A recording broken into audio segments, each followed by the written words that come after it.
में लिप्त हैं, उनका कहीं ना कहीं से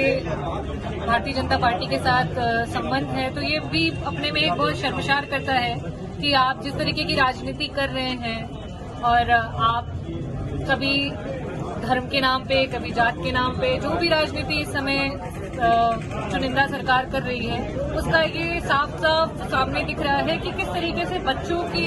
दिमाग पे उसका किस तरीके का असर पड़ रहा है। और बच्चे आज के जो युवा हैं उसकी वजह से मिसगाइड हो रहे हैं और इस तरीके की घटनाओं को अंजाम दे रहे हैं। शायद उन्हें ऐसा भी लग रहा है कि हमें चाहे जो भी गलत कर ले, हमें संरक्षण है सरकार का, और इस वजह से हमारे साथ कुछ भी गलत नहीं होगा। और उसी की देन है कि आज इस तरीके की वारदात जो है वो BHU के कैंपस के अंदर एक बच्चे की साथ हुई। उत्तर प्रदेश की जौनपुर की मछली शहर, जिस तरीके से विधायक हमारे साथ रागिनी सोनकर जी, इनसे बात करेंगे जिस तरीके से BHU में जो बड़ी घटना घटी, जो कि मदन मोहन मालवीय का जो बगिया कहा जाता है, जिस तरीके से लड़की के साथ अपराधी हुई 2024 की बात करेंगे। जिस तरीके से BHU जैसे संस्थान में बड़ी घटना घटना और बीजेपी के नेता निकलना कितनी चुनौती देती है? BHU one of the reputed institute है अगर हम बात करें उत्तर प्रदेश की, और एम्स, BHU, IITs, NITs, यहाँ पे माँ बाप अपने उम्र की पूरी कमाई लगा लेते हैं, तब जाके अपने बच्चे को इस तरीके से पढ़ाते हैं कि वो एग्जाम क्रैक करके यहाँ पे पहुंचे। और वहाँ पहुंचने के बाद भी अगर हमारी बच्चियाँ, हमारे बेटे वहाँ पे सुरक्षित नहीं है, तो आप समझिए कि हमारा प्रदेश और हमारा देश कितना सुरक्षित है। डबल इंजन की सरकार और कहती है कि हम क्राइम के अगेंस्ट नो टॉलरेंस दिखाते हैं, और नो टॉलरेंस इस तरीके से है कि आए दिन दहाड़े खुलेआम हमारी बच्चियों के साथ इस तरीके का, और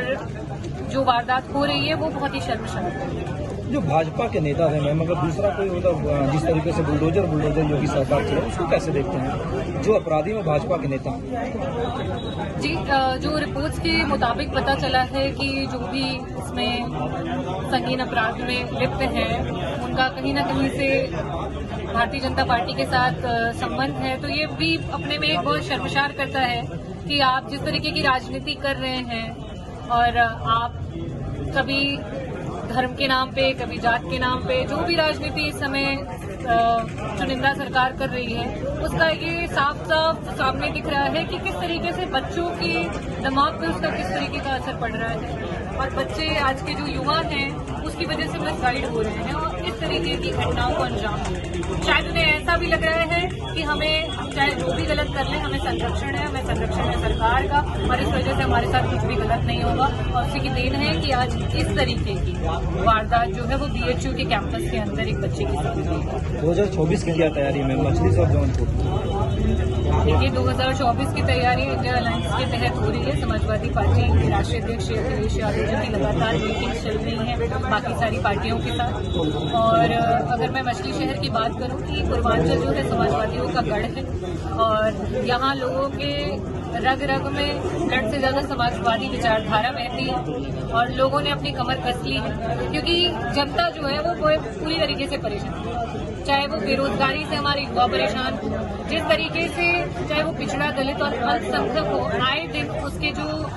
हकों का हनन हो रहा है उसकी वजह से परेशान हो। एक माता अपने चिकित्सा नहीं करवा पा रही, एक बुजुर्ग अपनी चिकित्सा के लिए दर दर भटक रहे हैं, उसके लिए वो परेशान है। महंगाई जो है वो अपनी चरम सीमा पे है, और ये जिस तरीके से आए दिन चाहे वो डीजल हो, पेट्रोल हो, उसके दाम बढ़ाते जा रहे हैं, सिलेंडर के दाम बढ़ाते जा रहे हैं। आज जो किसान है वो सबसे ज्यादा अपने आप को ठगा हुआ महसूस करता है। एक समय था जिस समय गरीबों ने इन पे भरोसा दिखाया था, उनकी आस थी कि जिस तरीके से उन्होंने कहा था कि 15-15 लाख सभी के खातों में आ जाएंगे, तो वो भरोसा जो है वो पूरा टूट करके चकनाचूर हो चुका है, और जनता बहुत परेशान है, और जनता परेशान है तो उसका